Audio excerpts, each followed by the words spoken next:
Hi, I want to make my own high voltage capacitor. But what is a capacitor? It is basically made by any two electric conductors placed close to each other with some electrical isolator between them, like two wires running parallel to each other or two lovers separated by glass.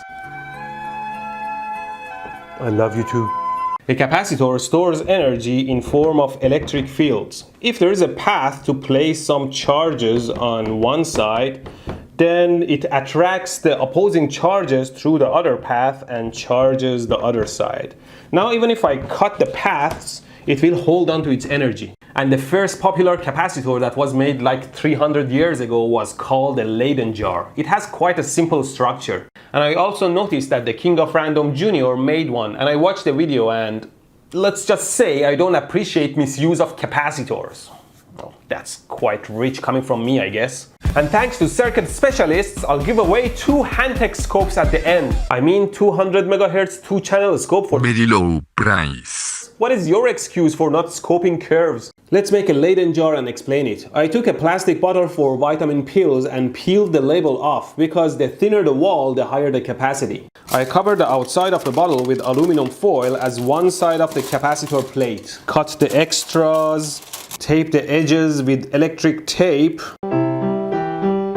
There. Then we put a metal screw or nail at the center of the lead, all the way in so it can get into the water in the bottle later. I can't put metal plate on the inside of the bottle, so instead I fill it with water, which is not conductive, and then add salt to it to make it conductive. So now the aluminum on the outside and the conductive salt water on the inside are the two isolated conductive plates of my capacitor. And now I add some length of metal wire to the end of the screw, which will help increase the surface contact to the salt water and reduce the resistance. Now this is pretty much done, but the actual Leyden jars have a smooth metal sphere at the end of the rod that removes all the sharp edges where the charges can run away from. I don't have a metal sphere, but I have a ping pong ball that I can wrap inside aluminum foil and make it as smooth as possible. Put the end of it around the screw and cover the rough surfaces with electric tape. And we're done. Let's see if I can measure the capacitance. According to the meter, the Leyden jar is around 1.5 nanofarads, which is pretty small, but it's around what it should be. Now King Jr. used a PVC pipe and rubbed it with paper towel. PVC picks up negative charge, and he charged the bottle like this, which is incorrect, helping me with the material I need for my video. Thanks, King. What is wrong? A capacitor is a two-terminal component. If charges come in from one side, the opposing charges need to get in from the other side. The way King Jr. is doing it, it is still getting charged, but not as the capacitor it is, but as anything can pick up charge like this PVC pipe. The outer surface likes to become positive because the negative charges on the inside of the bottle repel the electrons on the outer surface. But they have nowhere to go until he touches the surface. Try grabbing the foil and then touching the nail to see if I get a shock. Oh, I got a shock just from the foil. That's not how it's normally supposed to go, but... So now the jar has a chance to give out some of its electrons to King Jr.'s body and become positive, while King Jr. becomes more negatively charged. Now when he touches the center of the Leyden jar, the discharge is not too great because both the center and his body are charged negatively, and the remaining energy dissipates through his body. That was a little bit of a shock. Let me show you how to do it properly. The outer surface is connected to earth, which is also connected through this wire to my body and grounds my body. I hold the towel in one hand like this and rub the PVC pipe against it while passing it over the center of the Leyden jar, like this. Now when I do this, the PVC pipe picks up negative charges and places them at the center of the Leyden jar, which repels the electrons on the outer surface into earth. The towel becomes positive, so it sucks electrons from earth through my body and becomes neutral again. So next time when I pass the PVC through it, it can send more charges through. It's basically like I'm pumping charges into the capacitor. Oh, I have to hold my hand a little bit further. This is very much the same way a Van de Graaff machine works. Do you hear the charges going in? Okay, let's see if it picked up any charge. Oh, I forgot to unground myself. That was painful. No more touching it with hand. I made another grounded ball to discharge it. Let's try it at different number of strokes. I made it darker too so you can see the arc. Okay, 10 strokes. Yeah, a little bit. That looked like a 1 kilovolt discharge. Here's 20 strokes. Not bad. It was probably around 5 kilovolts.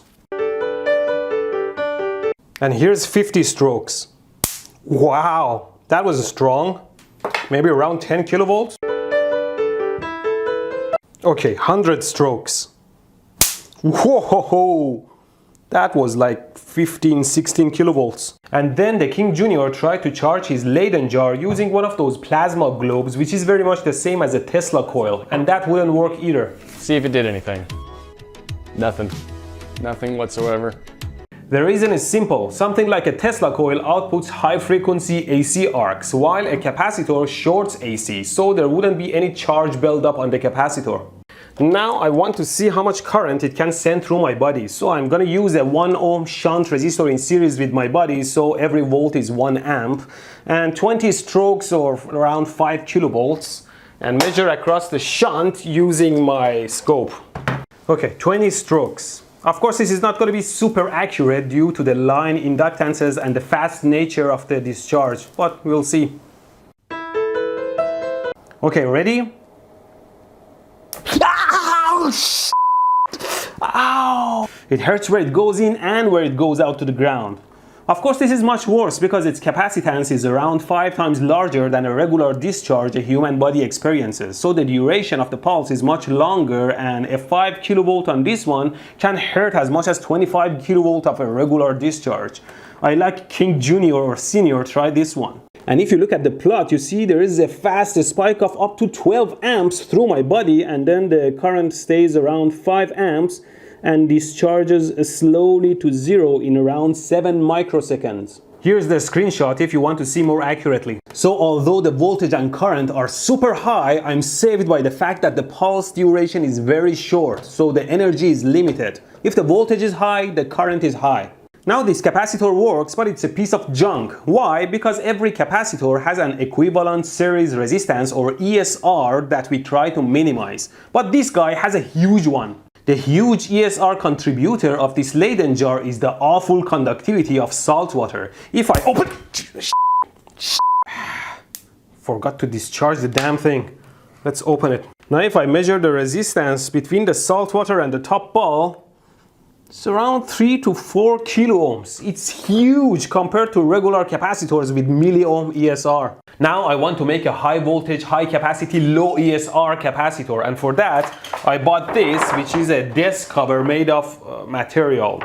I suppose it's some sort of mylar or something. I cut 2 sheets out of it, and hopefully there are no punctures on it, otherwise the high voltage will always find a way and arc through and ruin the voltage rating. I also cut 2 sheets of aluminum foil half an inch shorter than the mylar on each side, and I'll glue it on the mylar. I put some glue on and spread it in a very thin layer. Then I stick my aluminum foil on right at the center. And make sure it's completely flat and thin. Very nice. Then I just tape a piece of flattened wire like this to one corner of this sheet.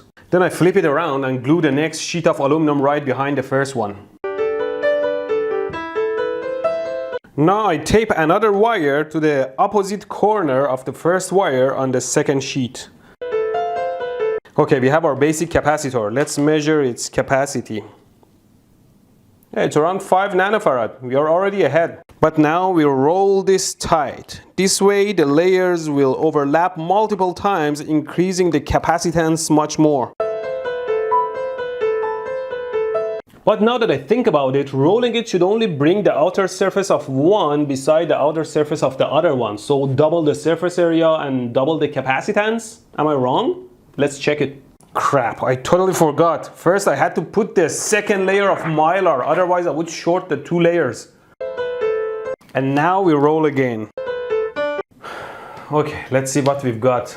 There you go, much smaller than the Leyden jar, and its capacity is around 10 nanofarad, much more than the Leyden jar, and I think it can still do upwards of 10 to 20 kilovolts. This will take forever to charge using my PVC pipe though, being almost 10 times my Leyden jar. If this took 20 strokes to get a decent arc, this will take around 200. Well, I can charge it to 2000 volts using my microwave transformer through a puny single diode rectifier. Let's give it a try. Okay, is it charged? Let's see. Ooh, it is charged. Well, not big enough though. I really wish I had a Van de Graaff machine so I could charge it to 1,000,000 volt or more. Maybe I should make one of those. Giveaway time! The good people at Circuit Specialists have provided 2 Handtech scopes to give away to my patrons and viewers. I have used this scope briefly before and have seen good feedbacks about it too. So if you're also into scoping curves, you can become my patron at patreon.com or sign up from the link in the description for free. It is on sale for very low price. Do you know how much you can learn by seeing actual waveforms? Do you?